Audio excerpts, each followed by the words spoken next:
здраво, инаку да кажем најпрво, и особена чест ми е затоа што денес овде на нашиот чанк е Огнен Јаневски. Како си, Огнене, не сме се виделе долго време. Што преш, Лазо, добар ли си? Арно, еве, истото како што го работиш и ти, ние го работиме овде во Стрелница, во телевизија ВИС. Да вие. Морам да ви кажам дека студиото многу ми се допаѓа. Целиот простор кој што го имате, бомбона. Ти благодарам. Сакам да те прашам, сега си во 24 вести, уште си таму, нема некои посебни промени од тогаш кога правевме интервју? Во тој дел има промена тогаш кога го правевме интервјуто за моменти. Тоа беше пред 3 години, тогаш само што се вработив практично во 24 вести, од прилика неколку месеци работев и тогаш водев само една емисија за животот. Неа си ја водам се уште. Од тогаш ми дадоа уште една емисија да водам, контактна емисија. И морам да признаам дека и едната и другата ми се секој работен ден. Прво водам една, па час пауза, па уште една. Значи доста напорно. А може би тоа значи дека и платата е повисока сега или? Платата да беше повисока, мислам да ти кажам искрено дека ќе бев многу посреќен, ама не. Слаби се средствата во медиумите кај нас во Република Македонија гледано општо. Пишуваш и колумни и тоа си доста контроверзен на некои колумни. Не ти е страв да го работиш тоа? Мислам дека малку е опасно тоа да се работи. Да ти кажам искрено, за кога ми се случува да пишувам за политички теми или за нешто, мене најмногу луѓето ме паметат по тоа што Скопје 2014 ми е омилена тема за контраверзии и народски кажано за плукање и за коментирање, но никогаш сум немал толку многу проблеми по однос на напишан текст, колку што сум имал проблем, например, ако напишам текст за одредена јавна личност која што е од естрадата. Мене никогаш ми се нема обратено дали директно или преку некого, политичар или човек од политиката и останато, туку ми се имаат обраќано преку своји некои пријатели, па од овде пуштил глас, па од таму пуштил глас, па како не ти е срам сега да зборуваш така за Каролина Гочева, дека била студена, па не знам... Да, имаше таков еден статус на Фейсбук пред некое време. Да, тогаш дури за Каролина Гочева дури ми имаше еден фан нејзин кој што дури ми се закани, ќе те убијам ако те најдам на улица или нешто слично. Толку е дојде на работа? Да. Исто и за Даниел Кајмаковски, кој што го искористив само во наслов. Да, тоа го видов исто, за да покажеш како може да се привлече вниманието на некоја вест. Сега луѓето, например, го прочитале само насловот. Да, и точно тоа е она што пишуваше и во колумната, дека луѓето некогаш не ги читаме воопшто вестите, туку го читаме насловот и знаете оние зборови ексклузивно, шокантно, погледнете, видео плюс галерија, и луѓето некако спектакуларно. И луѓето се привлекуваат на тие работи, ама воопшто не го читаат текстот.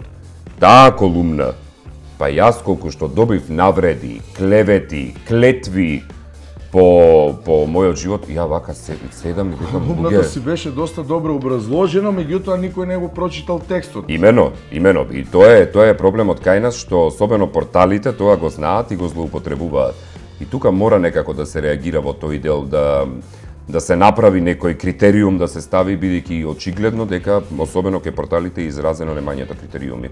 Работата е што тие сакат нормално да привлечат внимание на својот портал и да добијат нормално на гледаност и со тоа да се на некој начин изрекламираат уште повеќе и за да можат луѓето повеќе нив да ги посетуваат со тие наслови шокантно, ексклузивно како што велиш. Гледав некој еден дел од твојата контактна емисија што е, кога ти се јави една гледачка изнаплачен на телефон. Тоа што сакам да те прашам и ме интересира, како успеа да бидеш мртов ладен, да останеш на сето тоа зборување од нејзина страна. Кога таа плачеше по телефон, ти ја тешеше на некој начин? Лазо, интересна работа е што во такви моменти нема утеха која што можеш ти да ја дадеш на човек. Значи, кога ти се јавува личност без разлика дали е женска или машка, и ти стоиш на телевизија каде што реално тебе ти е обврска и работен опис да не покажуваш одредена емоција или да... сега некогаш точно е, некој ќе ви каже виц, па ќе се насмеете и слично, ама во таква ситуација, мене ми се случи сега и пред неколку дена, ми се чини пред 3-4 дена, да ми се јави пензионер, маж, возрастен човек, кој што исто се расплака. И кога ги слушате тие крикови на општеството, мене единствено ми останува вака да се повлечам во себе и да го истрпам тој дел, да си ги прегризам образите внатрешно, за да не можам да одреагирам така природно како што и ти доаѓа. И тоа е уствари финта која што ја користиме луѓето што работиме по телевизија, ако ве фати смеја или ако ви се приплаче на пример на телевизија, ќе си ги гризнете образите, па болката веднаш се пренасочува, ви ги пренасочува мислите но тоа остава трајни последици понатаму. Затоа што јас после емисија одам дома и 2 часа не разговарам буквално со никого. Да. Морам или да се исчистам од негативната енергија која што си ја примил, бидејќи најчесто е таква, или пак да си ги евоцираш спомените од некој што ти кажал нешто убаво, па некако на нормално да се избалансира човек. Работите. Имаш некогаш во емисија некој јавно да те плукне, да те нападне? Да. Многу? Да, не се многу, 2 гледачи се конкретно кои што тоа го прават и тие кои што ја следат емисијата точно ги знаат по име и по презиме и 2. Постојано се тие? Да, постојано се. Чудно е, сериозно е чудно како постојано успеваат да добијат секој ден. Па се расправаме од различни броеви? Да, од различни броеви, па се расправаме со жолти картони, со суспензии, најавување и слично, но тоа во суштина многу не помага најчесто, но ќе одморите одреден период, па ќе заборавите, па потоа повторно ќе се потсетите. Да, имам на пример закани со тужби, со судења, ме имаат обвинето на пример конкретно еден гледач ме има обвинето за 3 работи, тоа 3 работи кои што се сериозни обвинувања, што да речеме во една нормална демократски развиена држава и со нормално развиено судство, јас имам комплетно право за тоа да тужам, бидејќи е сериозно кривично обвинување, на пример дека не знам сум бил главен подбуцнуваш за да се направи државен удар врз власта, сум бил главен заговарач за атентат врз премиерот на републиката и последно ме обвинија. Не се сеќавам точно зашто, веќе не ги ни паметам работите, бидејќи ако ги паметам некако ме оптоваруваат во целата приказна. Ти остануваат во меморијата, сепак тие се сакал или не. Да, сепак тоа се закани. Да. Сакал или не, негаш пред да си легнеш вечерта ќе помислиш обавезно. Да. Зошто ми го кажа тоа, зошто ми го кажа, па ќе анализираш додека лежиш пред да заспиеш. Мене најмногу на пример, знаеш, ме боли кога таквите обвинувања ги прават. Јас тоа секогаш сум им го велел на гледачите. Мене да ме плукате, мене да ме тужите, да ми се заканувате и слично, јас немам проблем со тоа. Се извинувам, но ако тоа го правите врз останатите гледачи на емисијата, кои што не се ниту виновни, ниту должни да тоа да го трпат, и особено затоа што секој во една демократска држава, а јас чувствувам и се обидувам тоа да биде така, емисијата да биде комплетно посветена на демократијата. Без разлика тоа како човек размислува и дали е тоа нешто противвладино или е проопозицијско и слично, човек си има право да си го каже мислењето. И не може човек да бара од мене да исклучам некој гледач и да не го вклучувам во емисијата само затоа што не се согласува со него. Во оној момент кога ќе се преминат границите и кога ќе се навреди некој друг гледач, јас тогаш реагирам. За мене не е проблем. Јас ќе си го истрпам тоа. Ама се има случувано да речеме, не знам, да ми ги навредуваат членовите на фамилијата, од сестра до мајка, до татко, до вујко, што искрено е многу ниско.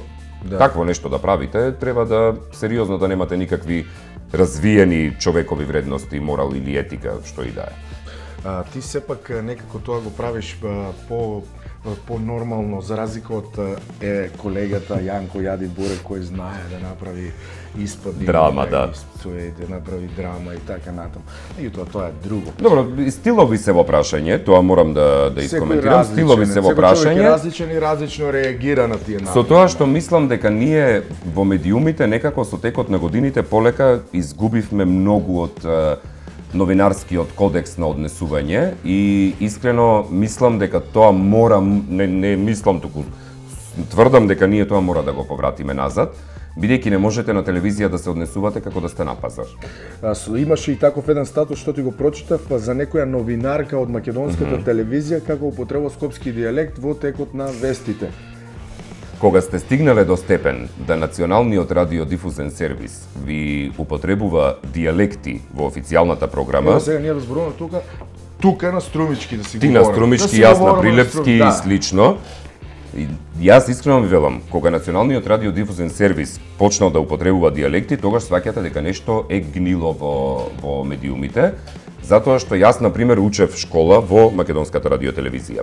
И јас сум, ние бевме 5 мина тогаш, кои што сега работиме по различни телевизии, и ние бевме последната генерација која што учеше од старите доајени на македонското спикерство. Зборувам за Благоја Крстевски, за Катерина Намичева, за останатите, и другите новите генерации немаат можност од кого да учат. И да ви се провлече дијалект на македонска радиотелевизија, без разлика дали е скопски. Има и други дијалекти, например источните дијалекти се многу тешки за искоренување во говорот, но ние имаме тука доста голем проблем од Струмица, ако си по потекло, или од Штип, или од Радовиш, или од Валандово. Особено од Берово. Сакал, не сакал, подсвесно ќе протече некој збор. Затоа велам, западните дијалекти се полесни бидејќи се погруби, поотворени се во вокалите, кај вас е малку поинаку, поразлично е приказната, но имам, например, еве еден совршен пример, без разлика што работи заедно со мене, струмичан е с вас, колегата Васко Маглешов, кој што значи нема никакви шанси човекот да го препознаете дека е од Струмица. Дека е од Струмица, или имам колега што работи како спикер на Канал 5 телевизија, Драги Павлевски, кој што е од Берово. Исто воопшто не се познава дека е. Значи може. Човек ако сака може, ама сериозно мора да се посветите на тоа. Но тука има и друга разлика. Тој живее сега во Скопје, нели? Да. И постојано е обкружен со зборовите, што се од таму. А ние тука сме во Струмица, овде, тука, сме во Струмица и постојано си во контакт со својот дијалект, си зборуваш така, а кога веќе ќе се одделиш и ќе одеш во Скопје или Прилеп и постојано слушаш, подсвесно ќе почнеш и самиот да зборуваш на тој дијалект. Се согласувам за тоа, се согласувам на тоа дека се потпаѓа под влијание на местото каде што живеете, ама например јас од мал се чудев како например мајка ми зборува литературен македонски јазик, а живее целиот свој живот малтене во Прилеп. А не зборува со Ч. Значи не вели че одам, туку вели ќе одам. Јас приватно се уште зборувам прилепски. Не чист, бидејќи веќе ми се искорени. Многу долги години живеам веќе во Скопје и ми се искорени дијалектот, што ми е многу жал. Но се уште си држам до тоа да се зборувам со прилепскиот дијалект приватно. Влегувам во студио, на режијата и се обраќам на прилепски. Режијата ми вели 10, после 10 секунди веќе го нема дијалектот. Тоа е само колку ќе си направите граница во главата. Еве и ти досега зборуваше струмички, додека не ти рекоа дека почнуваме. Морам да ти упатам големи честитки за тоа што успеа да го откриеш доаенот на македонската музика. Се најажив сега вака како што ми спомнуваш, се врати веднаш во домот на Вања Лазарова. Вања Лазаров. Да. Баба Вања Лазарова успеа да ја најдеш и тоа направи голем бум во Македонија и понесе емоции на луѓето кога видоа за еден човек кој дал толку многу за македонската музика, во каква ситуација се наоѓа. Тоа кога го видов и јас, не можев да ги скрием емоциите. Тоа беше жално. Да. 70 годишна кариера има. Имате ли омилена песна ваша? Да ти кажам, не сум рекла ова ми е омилена или таа омилена. Сите македонски песни што се пеат, тие се толку омилени, толку извајани, да не може, никој не смее да ја пипне, да цепне, да рече, може да земе тонче, да земе мелодија, али текст и мелодии, како нашиот народ, нашите сонародници, во македонски народ се направи, не може никој да направи. Можки ме критикуваат, но јас го кажувам оно што јас осеќам, затоа што јас ги пеам тие песни. Јас ги чувствувам точно како што народот ги испеал. Кажете, ајде песна една и со тоа и ќе затвориме. Која песна ви е омилена вам? Некоја песна? Мислам, доволно што кажам. Да, одлично кажавте. Само уште една песничка и готово. Сите ги поздравам сите мои пријатели и тука во старачки дом што се однасат коректно према сите еднакво, тоа многу ми се бендисува за похвалба си. Немам мана да сум нашла да речам тоа и тоа. Си ја вршаат работата како мравките. Си знаат кој што треба да работи, толку убав печаток ми оставија да ми речат, ајде да одам во друг старачки дом, одмор би одбила, не може, јас тука сум се родила, ќе речам. Добро. Тетка Вања, на децата која песна им ја запее тогаш? На децата со маки сум се родила. Таа, со маки. Со маки сум се родила,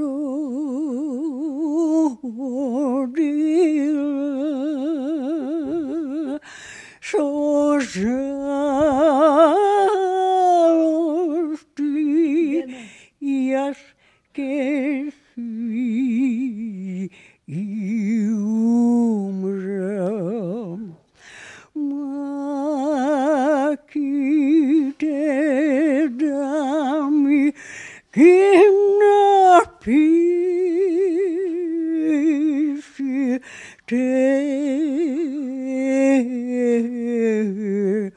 озгора на гробот мој.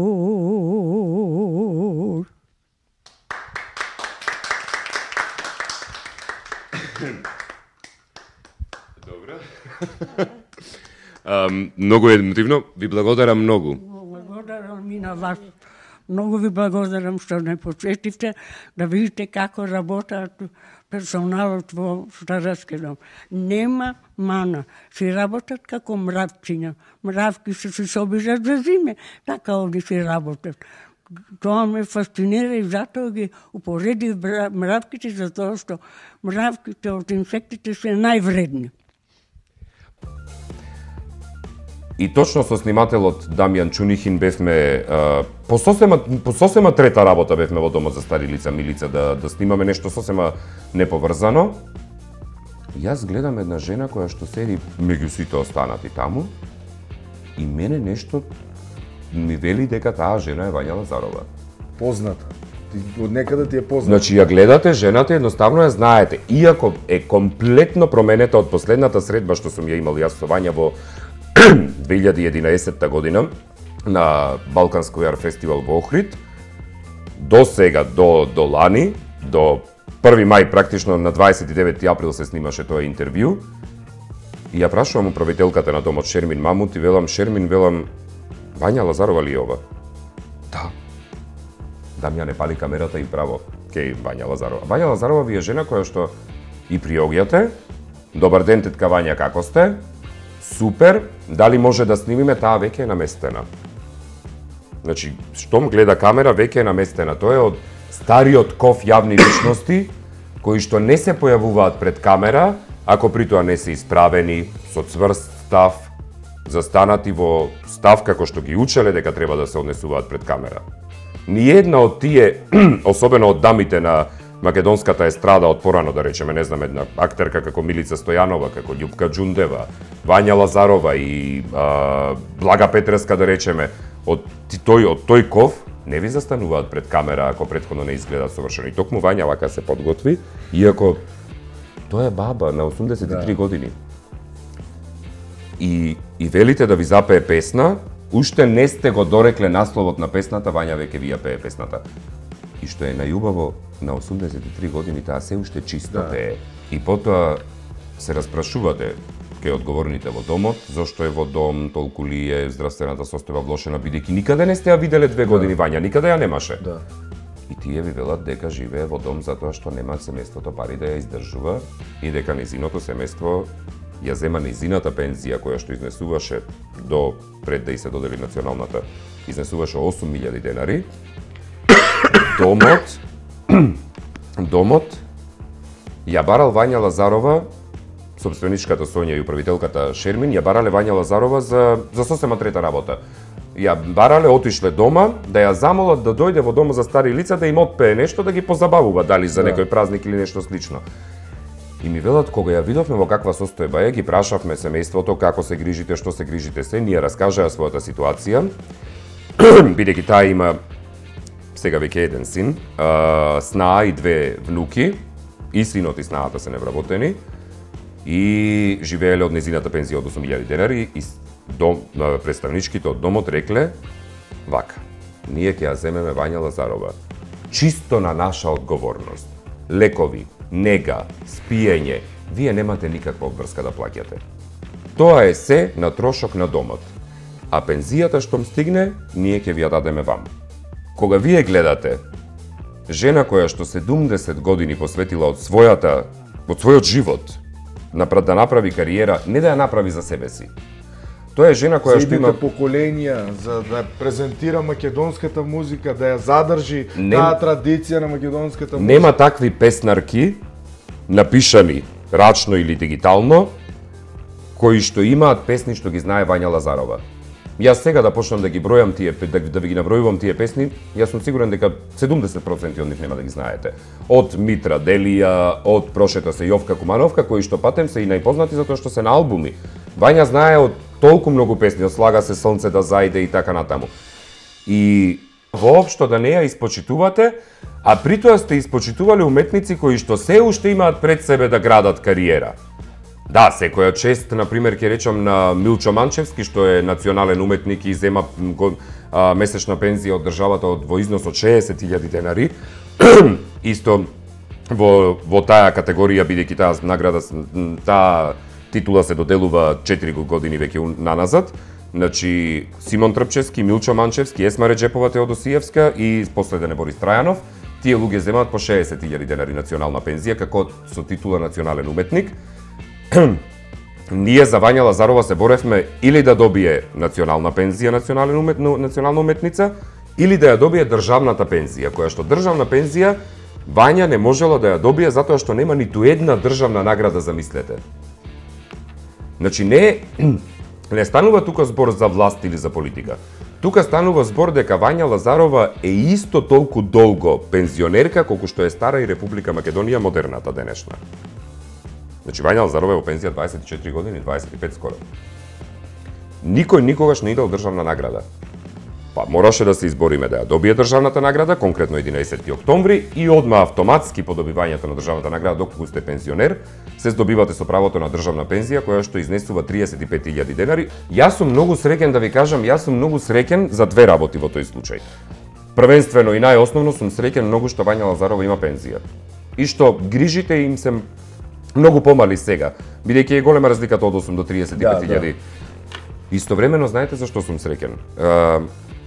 Многу сум среќен затоа што една граѓанска иницијатива, граѓанска акција, во последните, ајде нема да речам 10, ама ќе речам 6 или 7 години во државава што се покренале да се направи нешто и што излегле од народот, беше успешна.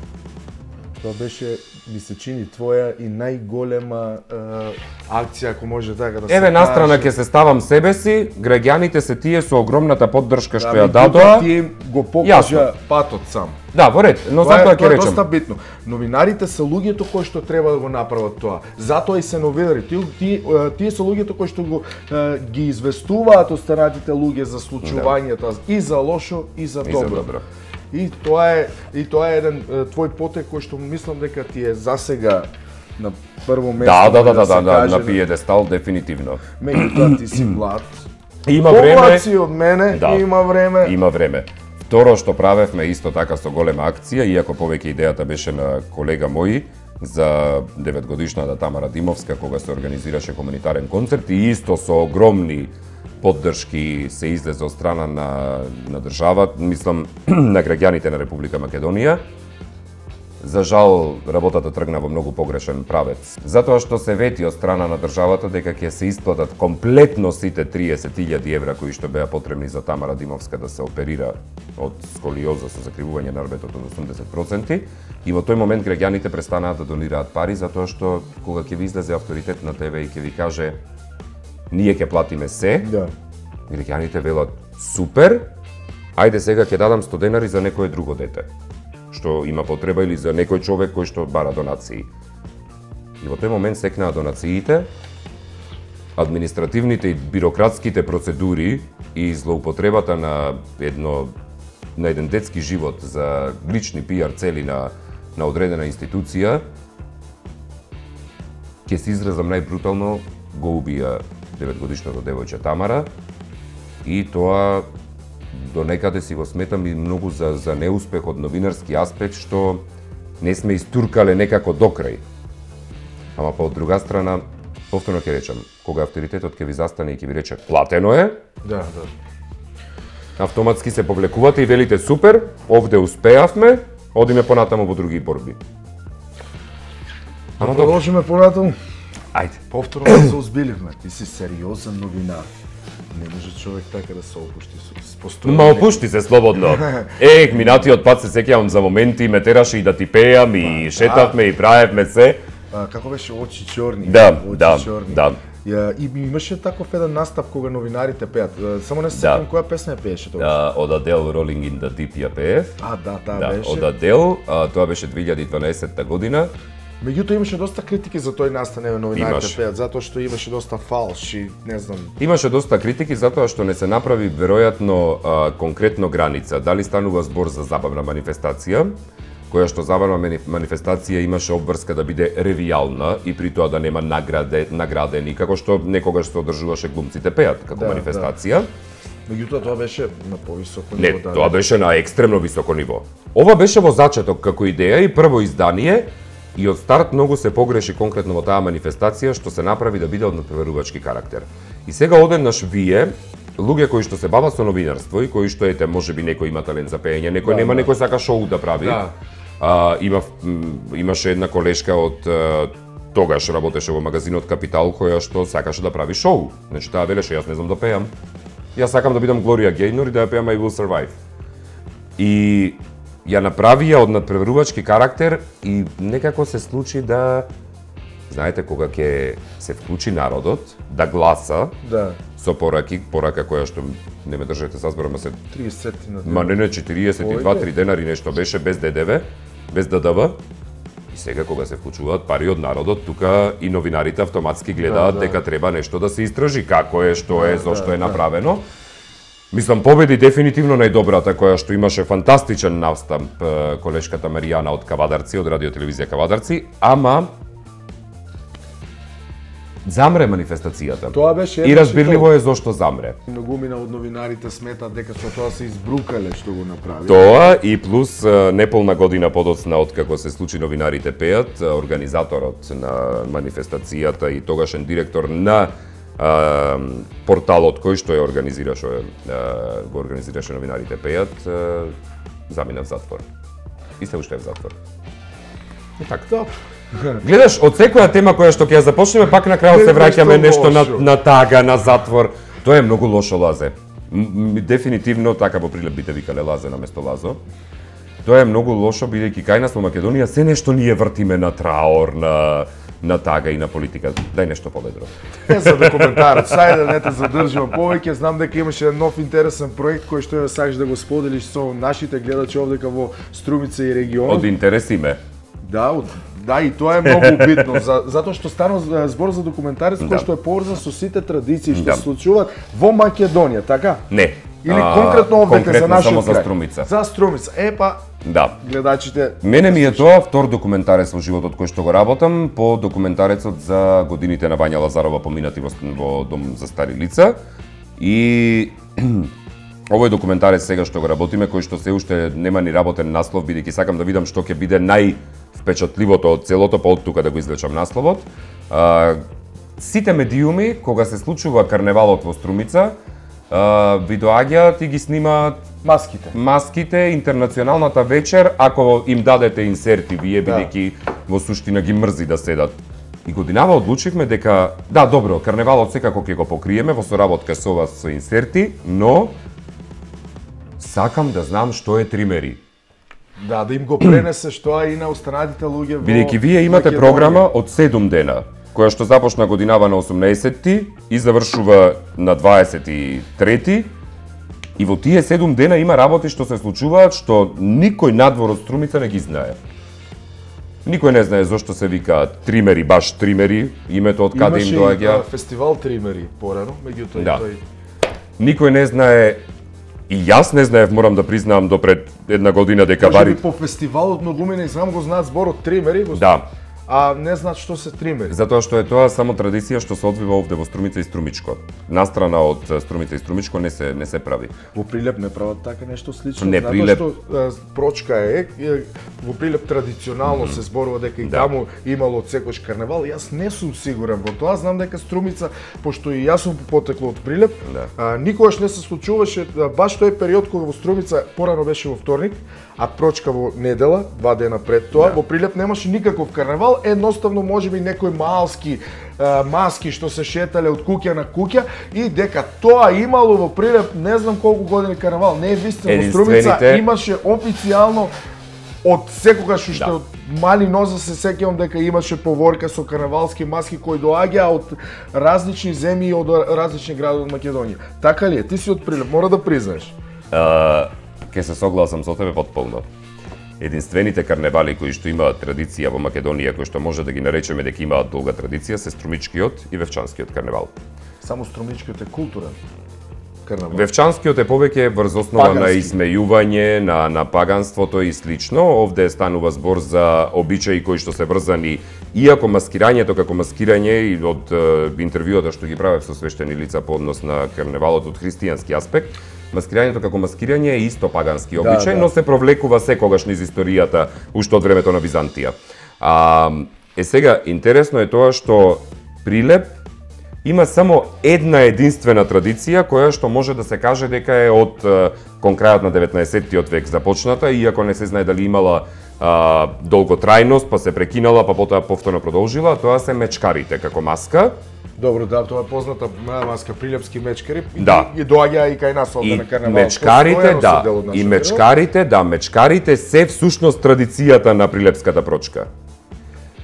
Карневал како карневал со поворки, со учество на маски, посебни и слично, немало. Има последни 5, 6, 7, 8 години ќе речам. За инает на Струмица. Па добро, сега, мора и некаде да се тера инает. Ете така. Така што, но тој дел некако го знае јавноста, го знае публиката. И националните медиуми најмногу се интересираат за тоа. Ама не знаат луѓето за тримерите. Па затоа документарецот кога ќе биде готов? Па го очекуваме наскоро некаде на почетокот на март тој период да се емитува. Нема да биде нешто многу долг, бидејќи сакам во 30 на минути да спакувам се, бидејќи во денешно време луѓето немаат нерви да гледаат досадно станува. Долги... Интересен се 5-6 минути, ако не биде нешто да го привлекува вниманието и го менуваат. Минута време ако нешто ви е досадно, јас го менувам каналот, пак не публиката што седи по цел ден пред телевизора, не пред камерите. Документарецот токму и за тоа сум многу среќен што го работиме, бидејќи и во Струмица младите кога ги прашував за тримери дали знаат што значи или како се прави или како се одвива обичајот на тримерите, не знаат. Пита не знам. Немам појма. Затоа се прават тие документарци. Да, за да ги освежат сеќавањата и не само тоа. И едноставно на помладите да им пренесат информација како се правело тоа и да не биде заборавено. Ти ако прашаш млад човек, еве и во Струмица или дете, како изгледаат традициите на една турска свадба, ќе ти раскажат, оти гледаат по цел ден турски серии. Да. А традицијата што доаѓа токму од нивниот роден крај и што е уникатна за нивниот роден крај, не си ја знаат. Па нема каде да видат. Единствено ако се најдат на тоа место таму каде што се случуваат тие работи. Тоа. Да. Огнен, јас ти благодарам, нема да ти одземам повеќе. Ти благодарам и јас тебе. Се надевам дека твојот документарец ќе биде успешен и дека ќе биде доста гледан и дека се надевам и јас. И јас ќе го гледам да видам наистина како се прават тие тримери, затоа што јас не сум сигурен како поточно се прави сето тоа. Пак ќе го промовираме повторно дека па се разбира. И онака сме во соработка со вас. Шанкот, во нашата емисија Шанк и на овој Шанк, а може би некој Шанк во градот. Шанк, дами и господа, да знаете што треба да гледате. Како хостеса се почувствував моментално. Ова интервју ни беше посериозно, далеку посериозно од тоа што претходно го направивме во моменти. Ме начека во кошула затоа, инаку да си бе во некој джемперче досега. Сериозно изгледаш сега и затоа така и се ова. Ти благодарам, Огнен, и ти посакувам многу успех во секоја работа што е. И јас ви посакувам во проектот Шанк многу успех и на телевизија ВИС и тебе лично. Благодарам.